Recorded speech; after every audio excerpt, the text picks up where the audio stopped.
good morning or afternoon, depending on where you're listening from. Welcome to Talkin Wellness, presented by South Florida Wellness Network. My name is Kayla Calafieri, and I am here with my two friends to the right and left of me. What up?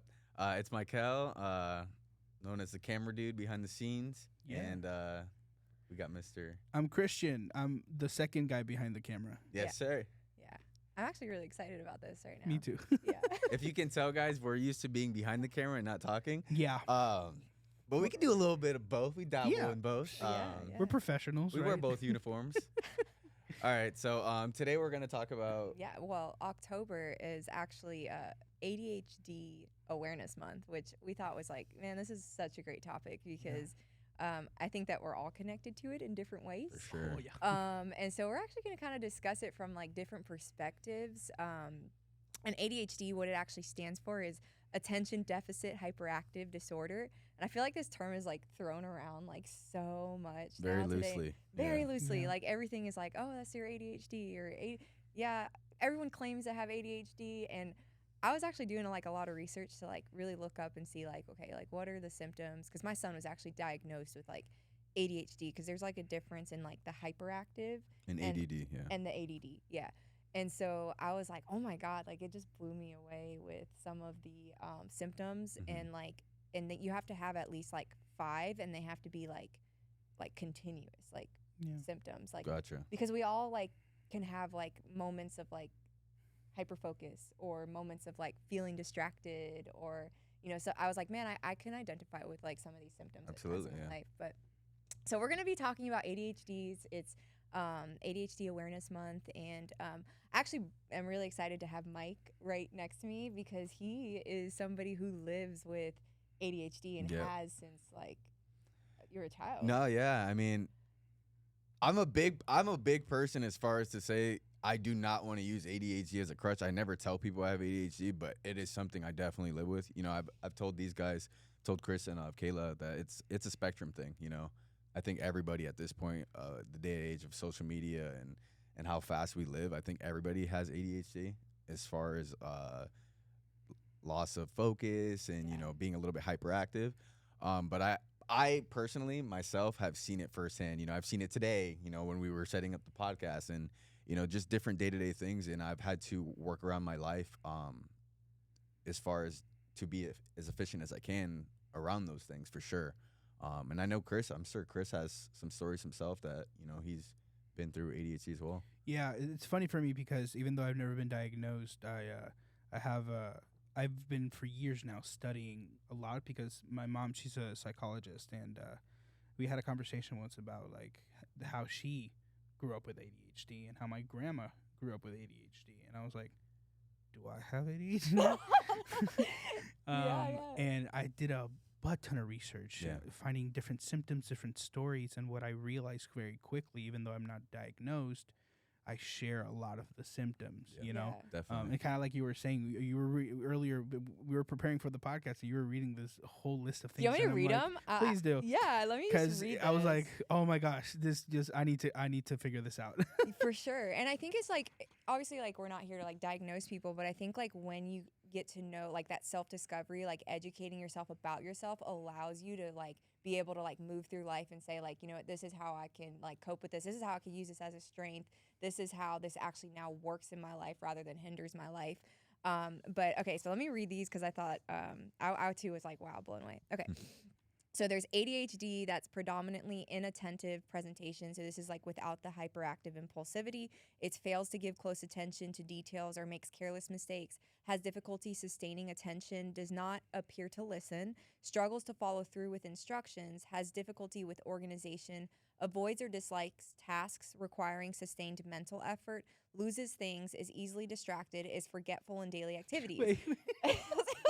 Literally, yeah. Up at North, I have a black water I feel like I bottle. just wrote my bio there. Yeah, it's like I feel like But it like literally gets better though. at our North office, right? I every once in a while come to visit, and I have a black water bottle, right?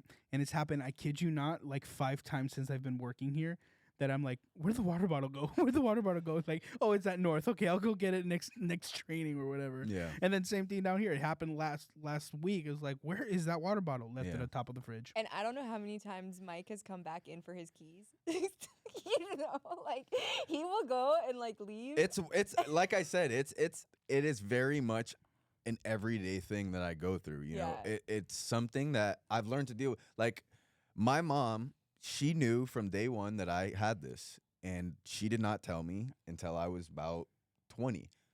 Fortunately, I had enough hindsight to realize there was something wrong with me before that. When I was about 15, 16, 17, I started to realize that I really did have trouble focusing, you know? Yeah. I knew it all along in elementary and stuff. I used to screw my desk, like I used to screw the screws off and then tell my teacher that my desk was messed up just to like, I just always had to do something and get like attention or focus on me. And I realized that at a young age that I was a little crazy. I was just a little crazy. I was a little crazy person. So it didn't take until like, you know, my mom's, you know, struggles and different things like that, that I had to kind of realize my own self and my own struggles. And that's something that I realized was a big issue in my life is my lack of focus, my lack of being able to slow down. Even you hear me now. Yeah. I'm talking at like an extremely fast rate for no reason. And it's just something that I've had to deal with and struggle with. I don't want to say struggle because that, again, it comes off as like I'm using it as a crutch. Just work through. Self-awareness. Yeah, self-awareness. You need self-awareness with everything you deal with in life. Yeah. And that's how you work through it and that's how you grow. And I feel as if my ADHD has done way more benefit in my life than it could have ever done negative, you know? For sure. So I'm extremely grateful as far as what it's done for my life, you know? And I'm sure there's other people that don't feel that same way. No, oh, for sure. And I think like to me, because it's so funny because like I am surrounded by people that actually like have like a true diagnosis with ADHD, like even my son. And so that was like ADD that I read, right? Which a lot of people could probably identify with. When we add in like the hyperactive impulsivity, and that's like what I know that you have, a lot of the stuff that you shared even just now aligns with some of the stuff. It's fidgets with hands or feet or squirms in chair, right? Has difficulty remaining seated, runs about or climbs excessively in children, right? That's why I asked you, I was like, when you were a kid, like, were you climbing on everything, like just restless, difficulty engaging in activities quietly, acts as if driven by a motor. Adults will often feel inside as if they are driven by a motor, talks excessively, blurts out answers before questions have been completed, difficulty waiting or taking turns, and then interrupts or intrudes upon others. And it's not like you're doing it intentionally. It's just like, this is literally a neurodevelopment thing. It's in your brain. It's an intrusive brain thing. You know, your brain is literally butting into circumstances in your life where you're maybe discipline or maturity would stop you from cutting into someone or letting someone speak before you do. But your brain is just, you know, has to jump in and get its 2 cents in. And that's something I will say I have struggled with, and that is probably my biggest issue with ADHD myself, or I don't want to say with ADHD, with myself, and I have struggled with because of I have ADHD, is my ability to listen, my ability to just sit down, be quiet for 5 minutes or however long, and let someone fully get their point off, and then take it in, and then respond. I always want to jump in before you they feel like end. your brain is just like going as they're talking. I don't know if it's me, like I actually believe this, or my brain subconsciously is like, yo, you're gonna forget what you're thinking. Cut it now, add it in. They'll keep saying it. But I've done some of these things in podcasts and like videos with friends now, and I'm noticing that like, and I say it to them when I'm trying to be more of the director role, like, hey, you can't cut people off because then it cuts their thoughts off. Because what if they have ADHD? Yeah. So it's like I'm doing a disservice to the person talking for the same reason of why I'm struggling in that conversation. Like I can't process their information because I have to talk, you know, but by me doing that, I'm not letting them process their information. So it's been a big thing. That's in the last 2 years, I've really tried to work on it for sure. Like even situations like this is why I want to do this stuff, you know, why I want to sit down with you guys and have conversations and actually be able to be quiet and listen to Chris, listen to his anecdotes of his life, listen to, you know, things that you go through in your daily life. So these are things that are really important. And these are things that people that have ADHD need to do. You can't lock yourself up. You can't do things like that because it's going to make you only more. So, you know, my advice to people is just go out, talk to more people and listen for sure. It's interesting that you mentioned that because I've been working with youth for a long time, and a part of the work is sitting down and listening. There's this infamous rule that I learned and I teach to all the leaders that I've worked with. That is the 70-30 rule. The students should be having 70% of the conversation and you're 30% of the conversation. And that rule has always been something that I've struggled with because I have all these ideas of how to help this kid. It affects me here, the job that I do here. I have all these ideas and all these different things where sometimes all you need to do is listen. And as a person who identifies that there's maybe some of these symptoms that I may have, is that it's really hard for me sometimes to to listen. Absolutely, yeah. Because, and it's a practice that I've been really having to dedicate, because oftentimes all you need to do is listen. But if you're struggling with ADHD, it's not easy to listen. It's like the same way, like when I watch a movie, I can't ever just watch a movie. I need to watch a movie and have my phone on the side and then maybe be eating some food. Interesting. Because that's the only way I can focus. That's definitely an ADHD thing. Yeah. 100%. Fidget toys don't work on me, yeah. for example. I need to, fidget toys, I'll start being, like, disruptive. I remember in middle school, I had this little fidget spinner, right? You remember the fidget spinners? And then instead of spinning it all the time, I would just knock it on the table. And my teacher would get mad at me. Oh my God. So Cooper just got in trouble. My son just got in trouble for this. So he won at one of our events, like a fidget pen, which is supposed to like support, kids that have ADHD. And it's like this pen. Yeah. And he legitimately like brought it to school, like with the intention of like using it as, a supportive thing, and ended up like getting in trouble and getting it taken away. And then I also got a call from the teacher that like he was kicking the table, and it was making a noise that was disruptive. I used to do that. And then Cooper was like, "Mom, I didn't even know I was kicking it." And apparently, like, he's like, I didn't know. Like, I didn't know. And I'm like getting upset with him because I'm like, Cooper, how do you not know that you're kicking the table?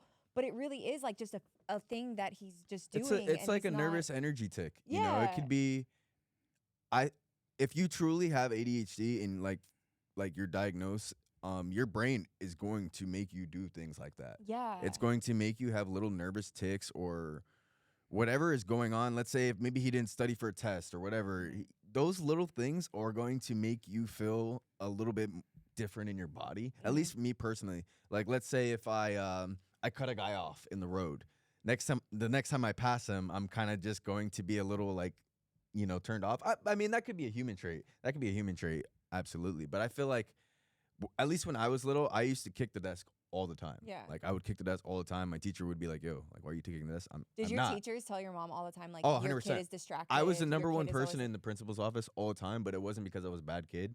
It was because they didn't understand why I was the way I was. Yeah. They like a lot of people when I was younger, my Anthony as well, my older brother, because he has ADHD as well. We were seen as like almost like that school shooter type kid. Just because we were so weird. Like when he was younger, he used to like go at kids and be like make shooter things, and he was so to himself and didn't really have friends, so people were like, "This kid's kind of weird." Yeah. And same with me. It's not that I didn't have friends or I didn't talk to people. It's just I was so uniquely myself, and at that age in elementary school, that's so very different. When you get to high school and middle school, it's a lot. You can do well with that. Right. I had a lot of friends in high school because people liked that I was unapologetically myself. They were like, "This guy's personality of himself. He's not just trying to fit in this clique." Right. But you learn that as you get older, that benefits you sometimes, and it doesn't benefit you other times. So I think Cooper's just at an age, like you said, he's younger, so he's dealing with those middle school kids, and especially how kids are nowadays. They're like very bullying, very picking on, very peer pressure.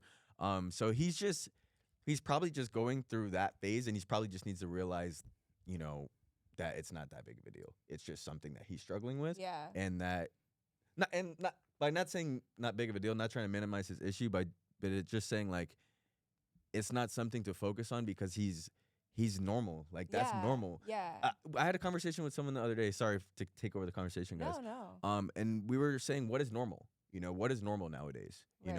We talk about, that's not what a normal person would do. That's not what a normal. What does that even mean? What does is that normal? mean? Yeah. So like by Cooper kicking the desk or doing like that, saying he's not a normal person, but what is the idea of normal? Right. Right. And these are like behaviors.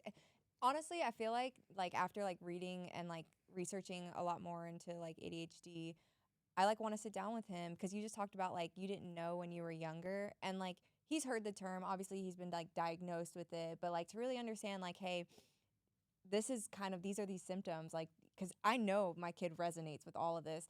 And then what would it be like, do you think for him, like, what would be helpful for him with like learning how to like manage that? It's hard in a school setting, and I know this because school wants you to be one specific way. And Cooper has been, asked to leave certain schools because of like, not because he's a bad kid, not because he's not smart or can't get good grades, but literally because of like behaviors like this, where it's distracting or disruptive. He was in a private school. He's actually doing better in a public school, which is interesting because I thought I'll put him in private school, he'll get the more attention, people will work with him more. But no, they expected more of him to behave a certain way. And because he wasn't, I was pulled in, and rather than like them like kind of having a team approach of like, hey, how can we support this kid? They were like, he needs to leave our school. Yeah. He doesn't fit in with culture. Well, the thing about the schooling system is, I mean, Albert Einstein said it a long time ago. The school system is built to cater one person. Yeah. So we have, think of it as a jungle. We have lions, we have crocodiles, we have elephants, we have all types of animals coming into the school, right? And we're teaching them all to be a bird. We're all teaching them the same way, and we're all different people. So it's never going to work out in the school system. So that's why I say, as far as like, don't worry about it as far as like in those situations if you're different, because you're always going to be different in the situations, because they're catering you to be one person, so those situations are different. I understand how the public school was better because they do cater to more of a mass. Yes. Versus even private's more of a extreme version of catering to one version. And it blew my mind. And he actually he's been now in public school for coming up on a year, and he's doing so much better. There's a little bit more room to express yourself. It is. There is. It is. And it's interesting because he's no longer like he was like, he had a reputation in his other school as being like, one of the bad kids or whatever. And he no longer wears that like label, which is interesting. A fortunate thing for me, fortunate and unfortunate, I guess it's how you look at it and the person. My mom had a couple things going on with her life as I was younger, so I moved on a lot. I had a lot of different schools. So for me, I used it as an opportunity just to like figure out how to make friends, or figure out how to be as efficient as possible, being myself, but also people liking me.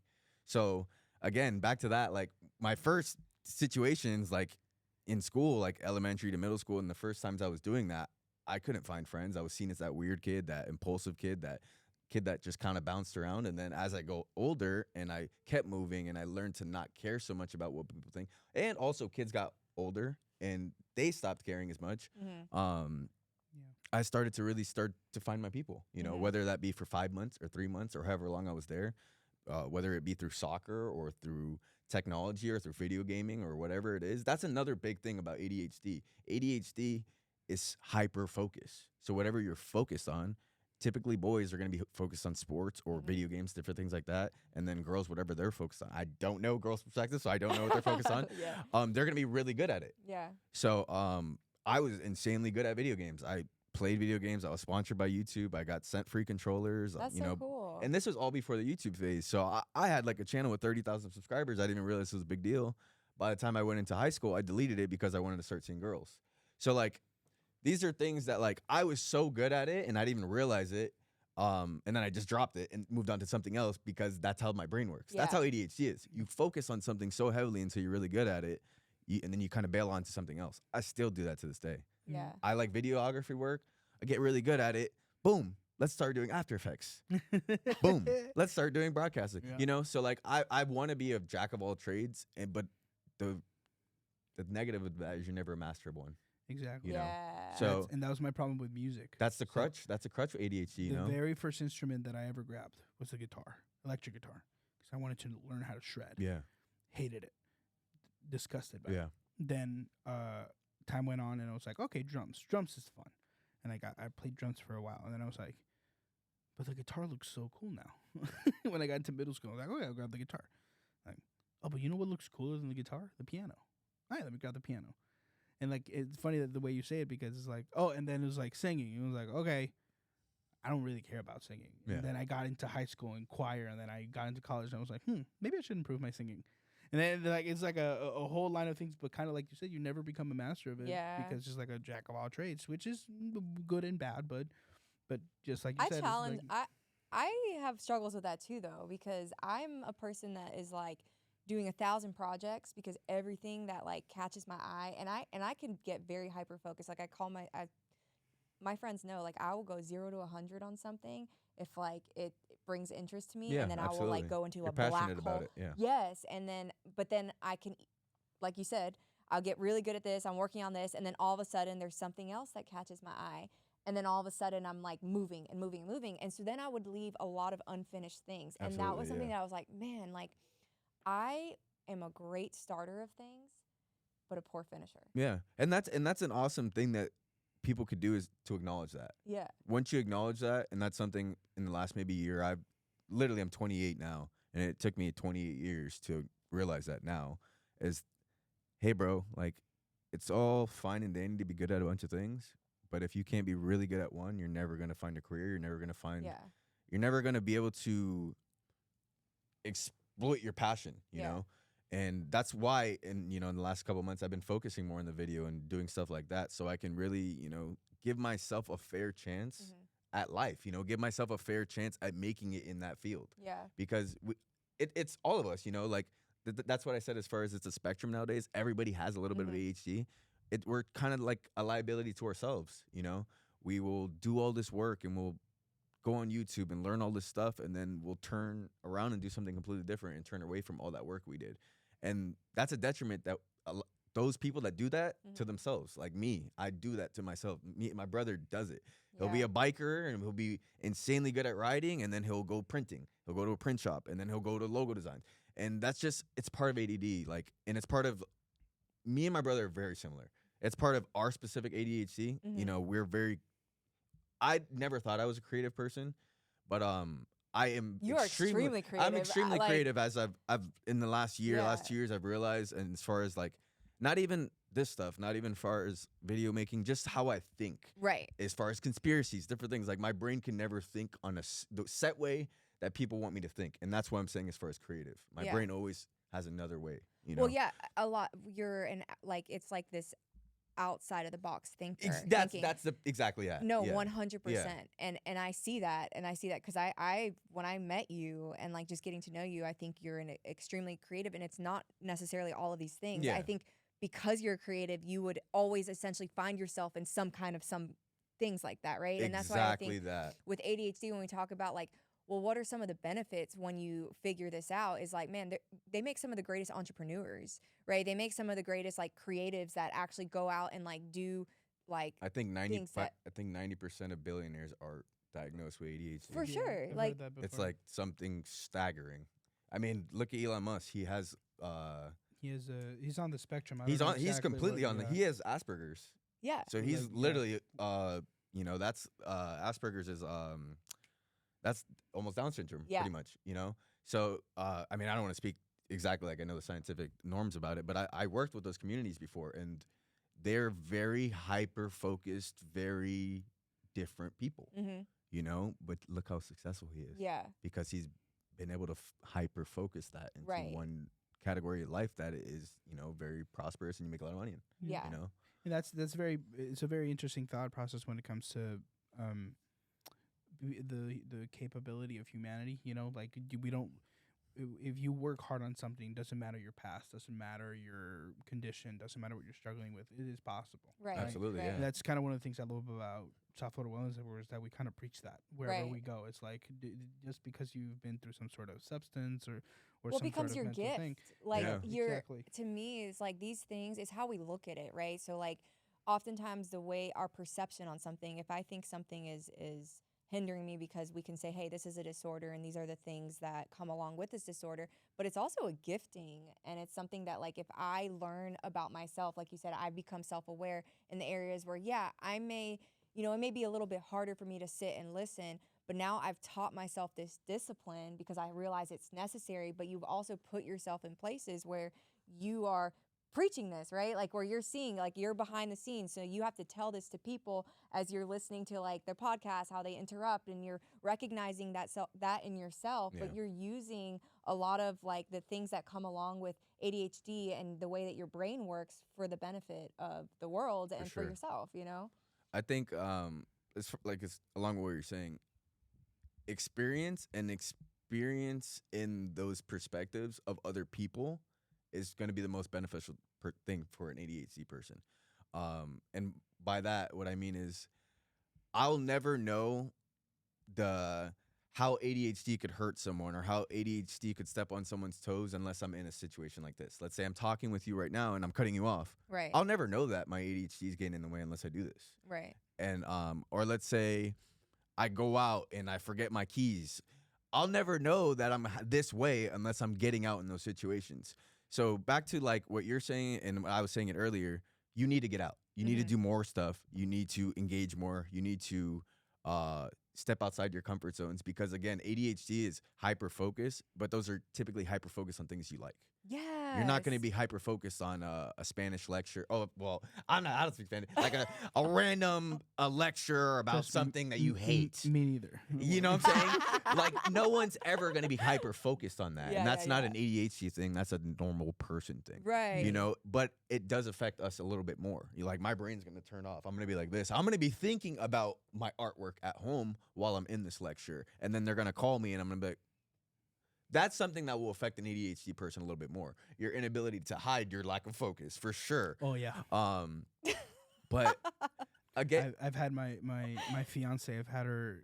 We were having conversations, and I think the one of the worst ways ADHD affects me, at least the symptoms of it, is when I'm driving, because I'll be driving, right, and then I'm having a conversation with her, and then she'll go, the exit's right there. Sorry, the Oh, no, exit's it's right okay. there. I'm like, oh right, the exit's right there. Oh, well. It's like because I go in the conversation Yeah. or whatever. It's like I miss it. Yeah. Or when I'm at her house and we're watching a movie or we're talking about whatever her day, and then all of a sudden she'll be like, "Christian," I'm like, "Yeah." Sorry, went blank. What's Yeah. up? What'd you say? Like it's something that I think a lot of people who at least share the symptoms or are diagnosed with ADHD can attest to. Is like one of the hardest things about it is that aspect of like having to live it in order to understand that it exists. Of course. You know? And that, like, for me, again, I clicked on pretty quick that there was something wrong with my brain when I was back in high school or something. So I'm like, all right, I'll probably look, because, you have friends, you have people that have ADHD and they're prescribed thing. I forgot, what's the name of the Adderall? Adderall. They're prescribed Adderall. And you see people that take Adderall and different things, and you hear it in high school, and you're like, oh, this would probably help you. You talk a little fast, Mike. Maybe this would help you. And, you're like, no. And then, again, my mom told me around 18, 19, she said, I didn't want you to know because I didn't want you to be on drugs. Yeah. As far as Adderall and stuff. How do you feel about that? Like, what's your thought process on that? I don't know, because, and it's not to say I don't know about my mom's choice. I understand her perspective. It's because 100%, I yeah. wouldn't want my kid to be on drugs if they don't need them. Yeah. I never want to be on drugs. I don't even take aspirin unless I need it. Right. So I never want to take anything unless I need that for sure in my body. So I get what she did. Yeah. Do I think it could have helped? I don't know. I've never taken Adderall my whole life. Yeah. So The reason I asked that is because, like, with Cooper, that's like kind of what happened is like he was placed on medications, and yeah, for sure, it did allow him to be in a school environment. But I too felt very strongly about like not wanting my son to be on drugs, and then I also felt like I know my son, and so when something like changes them, like you're chemically completely, changing the imbalance of your Yeah, son. and- At the end of the day, you are. and it just, for me, like Yeah. it didn't, and it's not like a judgment on anybody who like has their kid on No. medication, because I think that some people need medication. It's a Everybody- spectrum. it's Some people different, need it more than right. others. Yeah. But I couldn't I just couldn't. It didn't sit right with me. So I actually weaned him off of the medication, because he had been on it. It was like when he didn't take it, it was like it's like black and white. Like Yeah. it's two different people. Yeah. And he would get, literally, like, if he missed his medication when he went to school, I would have a call from the school, like, legitimately. I'm like, oh my God, he forgot his medication. But then I was like, man, like, I struggled with, like, so there's this dependence on this medication, and I'm somebody who has also gone through substance use, and like, I realized like this was changing him like completely, and I was like, man, there's got to be a better way. So that's when I started to look at like researching ADHD for the first time, and I started to look at like how like diet, physical activity, like putting that hyper focus into things that like he actually likes. Positive hobbies. Yeah. Yes, and then I was like, let me teach him also some like like some coping methods of like calming himself, right? Like, because it's a lot of like emotional self-regulation, because there's like almost like because of the impulsivity, it's like his emotional balance isn't stable. So it's just like boom, boom, boom. And he doesn't think before he acts, and then thinks later and feels bad. So I was like, okay, I got to start teaching him like ways to pause, you know, and telling him like, hey, when you're feeling like really like angry or emotionally charged, like tell your teacher like you need to go outside, right? And like having those conversations of like, it doesn't have to, you don't have to react right now in this moment. Like you can say like, hey, give me a minute, I need a minute. So like even at home, he tells me like, Mom, I just need a minute. And I know like, all right, step back, we'll come back to this conversation after, you know? No, for sure. I mean, I I was never like at that age. I could have never just not. I just didn't have the awareness to say, "Hey, give me a minute." There's no way there's no way I would know to have that awareness until maybe now. Right. It took me a long time to develop self awareness as far as my ADHD.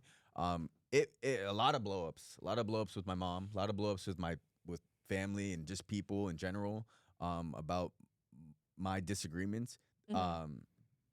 That's a big thing about ADHD too. You kind of, at least from my perspective, maybe that's just my personality.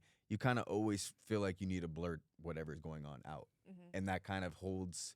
And that a lot of the time in dysfunctional families, you kind of need to not blurt up perspectives that don't need to be shared at the time. You know, Right. so it's gotten me into a lot of sticky situations. But again, that's how I've learned to not be that way. Yeah. So again, it goes back to my situation, what I was saying of you got to live life in order to be a better ADHD person. You need to live life. You need to go through certain experiences, Yeah. situations, circumstances in life in order to be a better person. Because if you don't, you're going to just continue to be that person that struggles within that, and you won't turn any of it off for anybody Right. else And because then you won't be feeling aware of it. different, right? Like feeling like I never want my son to feel like you said, I never use this as a crutch, right? Like it's never going to be something in my life where I'm like, man, I have this and I can't live my life to the fullest because of this, right?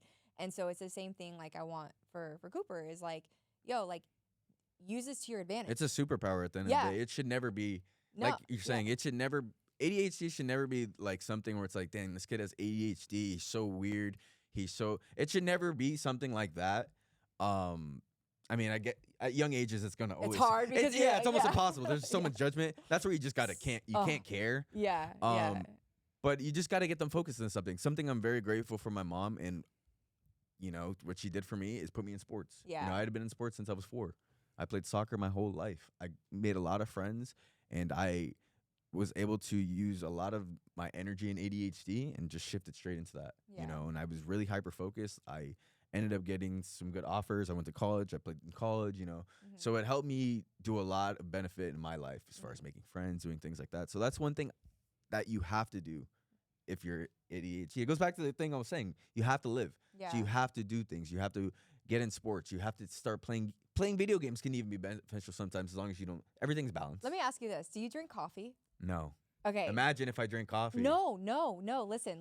This is why I'm asking this. It just came into my mind. So when I was researching, I had come across that because caffeine is a stimulant for somebody who has ADHD, It's supposed to help. It will help. Yeah, my mom tells me that all the time. When I was weaning Cooper off his medication, I started giving him a little bit of caffeine, like Nespresso, you know, and like literally in the morning before he would go to school, I would give him a little bit of coffee because it did the opposite. It leveled him out, and which is so cool. So that's what I was thinking. I was like, man, have you ever tried it? No.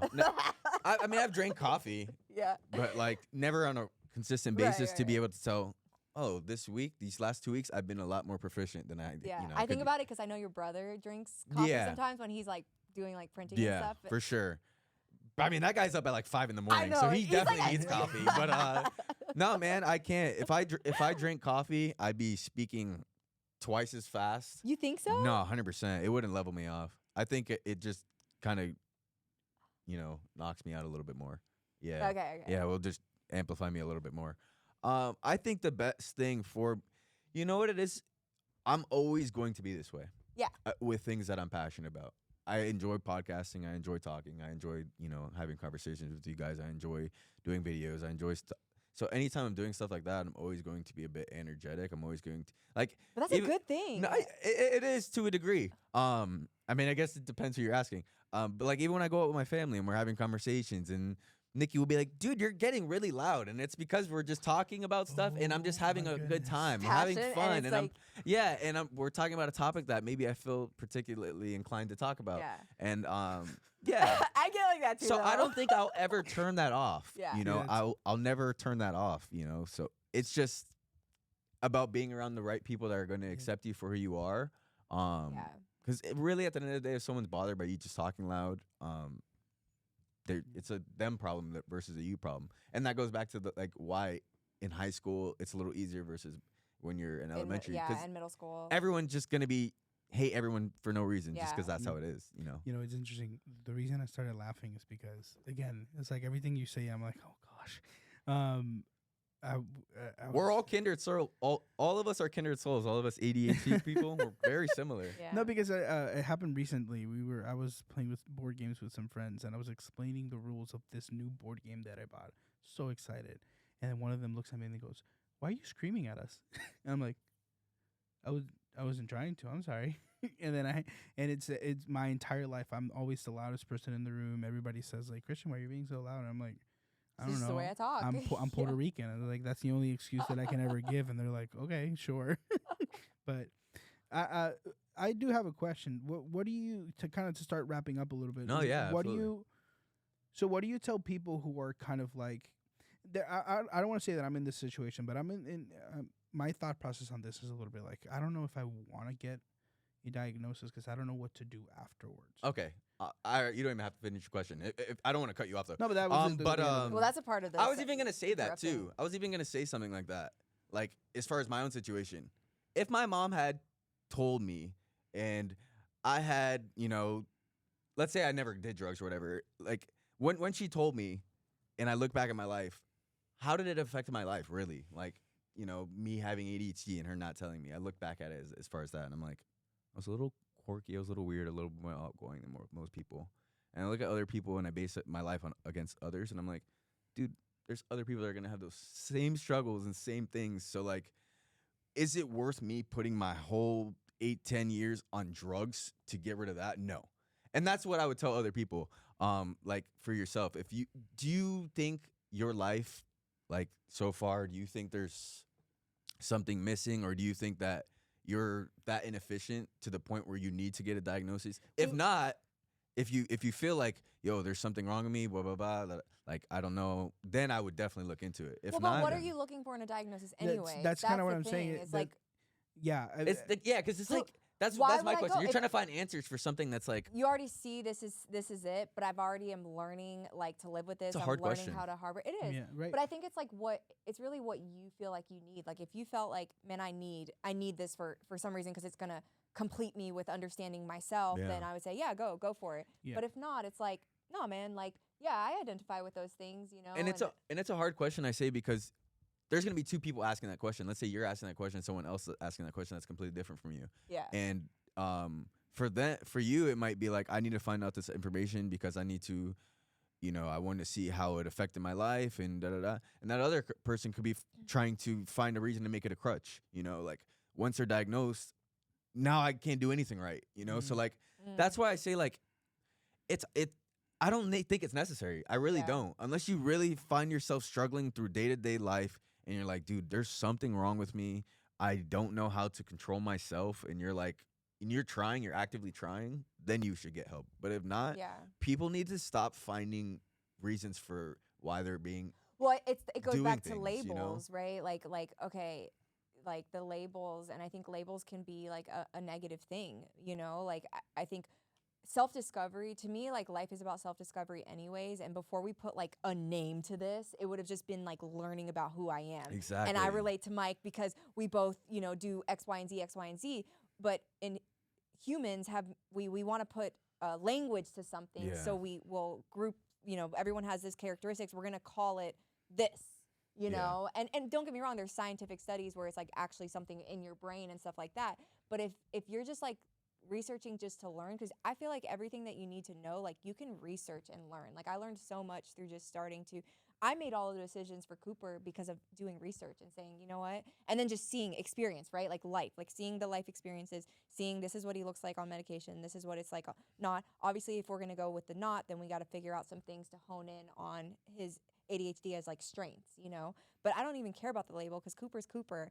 And I think that like a lot of these things are going to like make him such an incredible like adult. And like when he starts to get into like his true passions of things, Yeah. like when he basketball, like that's his thing. I love watching him get so like into basketball and like he's just studying it and he's working really hard. He's also really good at like engineering things. Like you say, The hey, best thing- put this together. Best thing you can do as a parent for your kid that has ADHD is get them to focus on something that they actually enjoy and they yeah. love. And then you'll love watching that. You'll be like, man, that's incredible. Like how this is like working. But for I will them. say, actually make sure they follow through with it. Yeah. Like, because again, that's a major struggle that people with ADHD have. They do something and they move on. And as a parent, I think the best thing that my parents could have done for me that, you know, maybe they didn't, is make sure that I follow through with everything I do in life. How do you think that it like how could a parent like help you do that? Like is it just like helping you stay focused? At the end of the like, day, yeah, we're all humans. You Yeah. can't force someone to do Yeah. something. But I think from an early age, you can raise your kid to, you know, just have that Understand, mentality. Yeah, have that yeah. mentality of understanding that, like, when you get into something, you're going to finish it. Yeah. You know, whether that be, you know, I'm going to do this for 6 months and you're done with Set 6 that goal, months. yeah. But you set the goal. Yeah, Yeah. whatever your goal is, you do it and you follow through with it. And before you get out of it, let's say if he's playing basketball or something like that, and he's like, I'm going to play basketball, I'm going to make the team, da, da, da, da, da. And 2 years later, he decides to quit. They need to actually have a reason for why they quit Yeah. and why they're moving on. Because it's hard as a parent to do that. Again, it's like babysitting, but that's what you need to do sometimes with people like that. Because Yeah. people with ADHD are so gifted and they're so talented and it's a superpower, but at the end of the day, it needs to be aimed in the right direction. Mhm. If it's Yeah. not, it's going to be a big detriment to those people. Like, it took me 10 years, like graduating from high school. I never wanted to go to college. I never wanted to do the same status quo things Mhm. that people were doing. I always wanted to do something creative. And it's always put me in a bind of trying to find the next job, of trying to get to this, of trying to figure something out. Whereas if my parents were like, hey, you're really good at the video stuff, follow through with that. Mhm. Or you're really good with soccer, follow through with that. Or you're really good with this, follow through with that. Yeah. I would have graduated. I would have my degree. I would have. Yeah. So it's just, and it's So helping that's your my kids, thing yeah. too. Yeah. I'm not taking any No, responsibility away from it. But what you're saying is like through your experience, because this makes a lot of sense to me, is like helping your kids identify their strengths, like what they're good at, right? Yeah. Like I feel like the education system is all about like you got to get the testing. It's like certain what are the subjects that you're learning, but it's like really figuring out like helping your kid figure out like who he is through like what are their strengths, what are their gifts and talents, what are the things that are like they're naturally like just extremely interested and passionate about, and those are going to be the things that you help them to kind of pursue. Yep. Right? Because that's what's going to hold their attention. If Yep. it's like an attention and a focus Yeah. thing, like find that, and then you're helping kids to learn who they are, right? Because the more that I learned about myself and what I like was how I learned what I'm good at and what I want to pursue in a career. I didn't know that all Yeah. these things at 18. I learned way later in life. Exactly. Like, let's say I have a kid and, he's 14, 15 years old and he likes, certain things. He likes video cameras and Yeah. stuff like that. What, as a parent, I think is the most beneficial thing you can do to them is invest into it fully with them Yeah. too. Obviously parents are busy. They have time. It's hard to direct your time Mhm. fully for your kids. But if you can, just direct your time to whatever that is. Because I'm going back to my situation. I played soccer all through high school, and it was always kind of like my thing was like, I'm gonna just play pro soccer. I never had like another goal, and that wasn't good for me in my life. I wish my parents had pushed me to not just fully focus on that. Or it's not even that I was fully focused on it. I just did it. Mhm. I wish they had pushed me to be more fully focused. Like even with Nevaeh, like she's done a little bit more trainings, private training, stuff like that. I never did anything like that. I just kind of played high school and then played travel.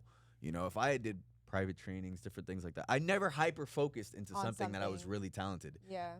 in those formative years, you know?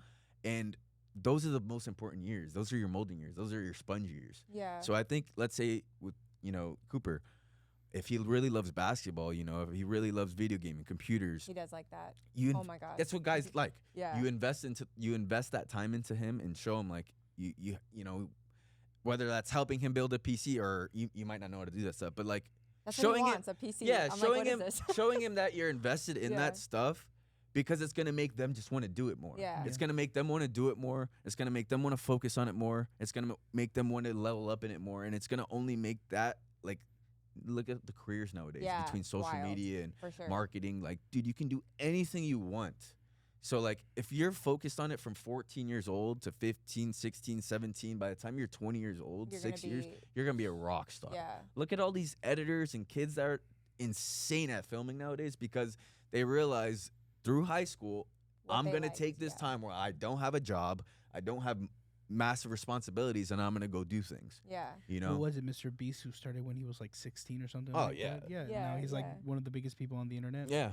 But he Like- figured out what he liked and he Exactly. honed in on it. And which would be like most like old school parents would be like, that's not going to get you anywhere. And you know, like it's just that thought process of like, there's only one way to be successful. And it's like, you got to go to school, go to college, get this degree, blah, blah, blah. But what we're seeing is like, it's a lot of the opposite. And that's the roundabout, I think, of what I was saying about focus on your kid and give them time is don't put them in a box that everybody else is going to be like that. Yeah. Don't expect your kid to like just want to be a doctor or just want to be this or just, you know, whatever they decide to do, go into it with them. And that's how you're going to have the most successful kid you have. Because no one's like birthing a doctor. No one's birthing a lawyer. No one's birthing. And you can, obviously there's certain demographics of people that their kids are mostly these people. And it's because of the way they raise them. But that doesn't mean they're happy. That doesn't mean they're the best version of that, you know, all the Right. time. It doesn't mean they're the best doctor. It doesn't mean Right. they're the best lawyer. It just means they became that occupation. But your kid could become the best videographer, the best cameraman, the best whatever it actor, is. If singer. you from day one, from 15 years old, in those Yeah. years are like, hey, I want you to fully focus on this, and you have my blessing, and I want you to be yeah. successful. And I'm going to Yeah. be support it. Yeah, in every and way I possible, always yeah. knew my parents loved me, and they, you know, they didn't want bad for me, but I never felt like, yo, like, do this video stuff, dude. We're right behind you, like, you know, like Yeah. at least in those formative years. Now, 100%, like my parents are fully supportive because they understand that this is what I'm doing, and they Yeah. know I'm good at it now. Yeah. You know, but I think like, and that's just something because I'm so passionate about like kids and like my own family in the future and giving him every bit of information that I wish I had when I was Mhm. younger, because you know Peter was my dad, but I didn't really have my dad at the time. In those years, you really do need a man in your life, like Yeah. a father figure in your life, Yeah. to help you with those things, like a guy does. Yeah. So or not even a father, but a male perspective. Yeah. Male Mhm. perspective.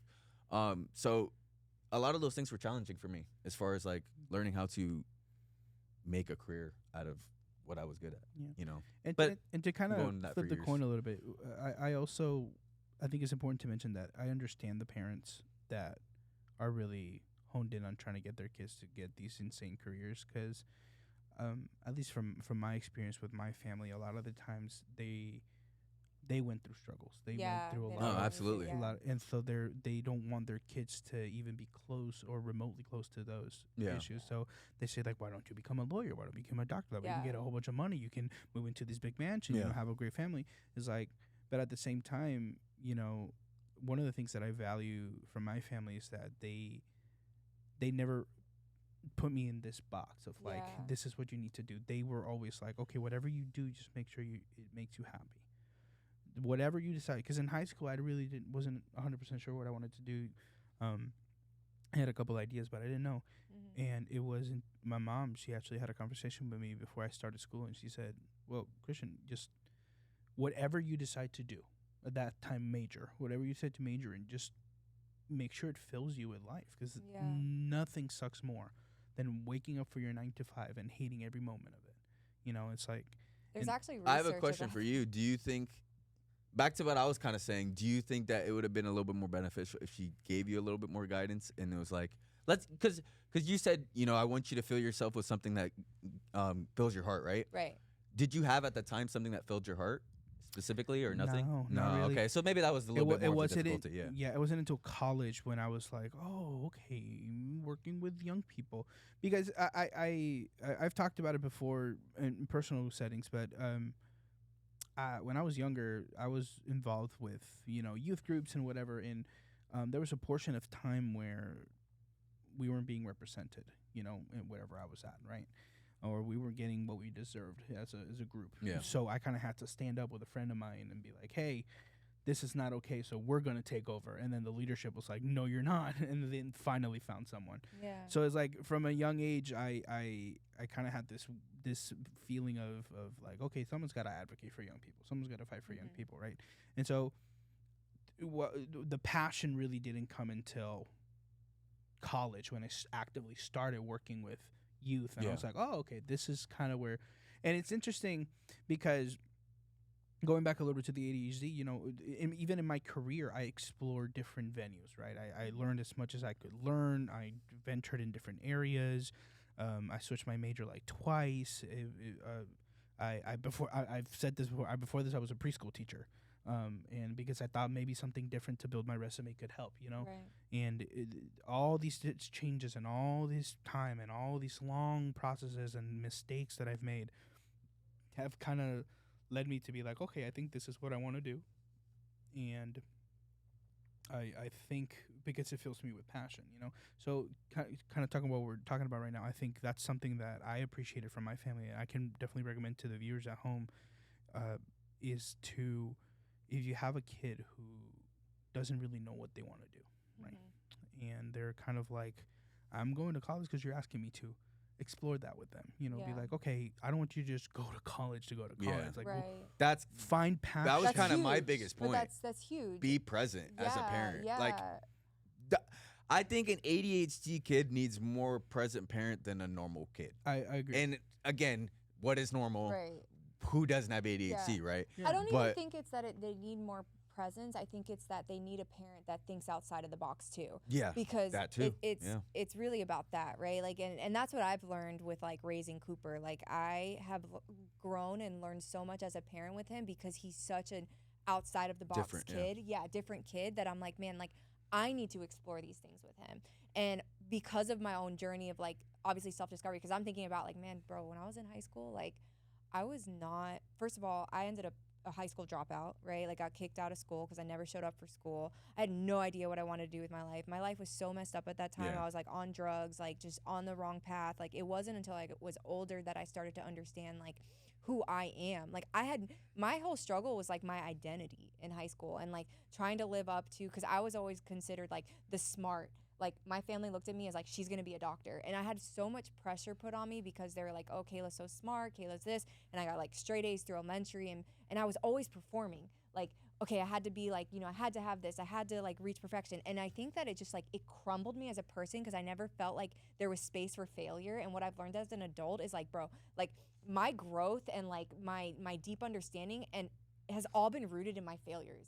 Like, being able to like hold space for myself to make mistakes and like learn that like I don't have to pursue this path because people like see and believe or expect me to, right? It was like learning like, well, what do I want to pursue? And that really only came through like learning about who I am. So as a parent, I'm like, man, you got to learn about who your kid is. Like, what are the things that like he would hyper focus on because he's interested in those things. Yeah. And they may not teach that at school. Like, Yeah. you may be having to pay for something extra on the side for like a trade or whatever, but like think outside of the box with your children because every kid is different. Yeah, and that's why I go back to the experience thing. Like, you have to show your kid experiences. You have to show them things. You have to put them in sports. You have to, or you will never figure out, What those your things are. yeah, Yeah. what your kid is actually going to want to hyper focus on. Yeah. And then you're gonna have someone that their whole life is wondering or is not being able to focus or struggling with focus because they've just never found something that they actually care to do.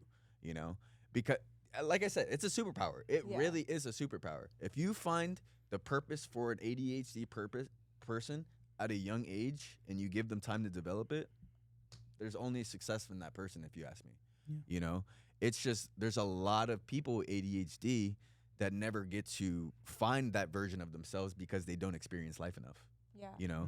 You never get to see that you're a creator or that you're a storyteller or that did you go to church with my mom the other week where there was some guy supposedly where he had struggled his whole life and he was a photographer. Yeah. Did you see that message? No, she told me about it. She told me about it as well. Supposedly he struggled his whole life. He had ADHD as well.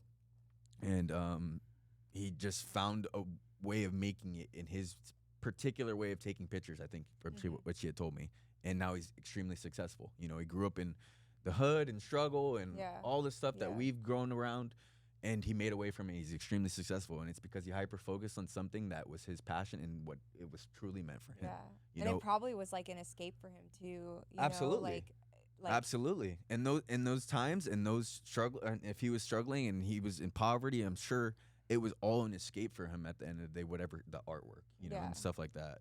And that only made him incredibly incredible at it, and like so much better at it in who he is today. You know, that what is it called? Sometimes you need those bad experiences to fuel you to be great. For sure, you resiliency. know? Adversity, you know. So I'm a firm believer that you got to throw your kids into the fire in order for them to, you know, not get burned, you know, in order for them to be successful in life. If you keep your kid very sheltered, especially an ADHD kid, and you don't keep them from experiencing most things in life, when they get out and they're 20, 30, 40, they're going to not be able to be socially you're not going to be socially around people. You can't be, especially the way people are nowadays. Yeah. It's so important just to be engaged with as many activities as you can as an ADHD person and to regulate it. But we can cut it off for today. I think we did great, right? Yeah, I think we did. Hit like, subscribe to our YouTube channel, and visit our website, southfloridawellnessnetwork.org. Also, we have Facebook, Instagram, and all those great things. Yeah. Don't forget the notification bell, guys. Like Kayla said, like and subscribe. We're trying to get better at saying this stuff to you guys because we do want listeners. We're going to work on our room. We're trying to fix a couple more things. But we enjoy talking to you guys. We enjoy having these conversations. I think that these conversations are important to be had. But yeah, like, follow, subscribe, hit the notification bell on the YouTube. There's a little bell that shows notifications, and when you click that, it will be able to show you when we go live or when we post a video. So please hit that as well.